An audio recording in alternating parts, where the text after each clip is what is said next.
প্রায় 400 বছরের পুরনো এই মন্দিরের ইতিহাস জড়িয়ে আছে এক অলৌকিক কাহিনী। কথিত আছে এলাকার জমিদার বল্লভ চৌধুরীর নাম অনুসারে এই স্থানের নাম বল্লা।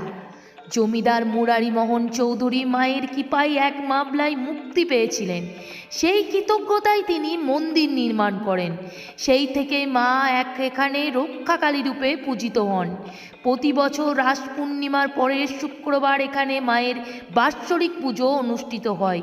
এই সময় এখানে 4 দিন ধরে বসে বিরাট বল্লা মেলা, যা উত্তরবঙ্গের দ্বিতীয় বৃহত্তম মেলা। লক্ষ লক্ষ ভক্ত শুধু পশ্চিমবঙ্গ নয়, বাংলাদেশ এবং দেশের বিভিন্ন প্রান্ত থেকে এই পুজো ও মেলায় ভিড় জমান। মা বল্লা কালী কেবল হিন্দুদের কাছেই নয়, সব ধর্ম সমন্বয়ের এক প্রতীক। তার পুজোতে হিন্দু মুসলিম স্বনির্বিশেষে সকলেই অংশগ্রহণ করেন। ভক্তদের বিশ্বাস, মা তার সন্তানদের সমস্ত বিপদ থেকে রক্ষা করেন।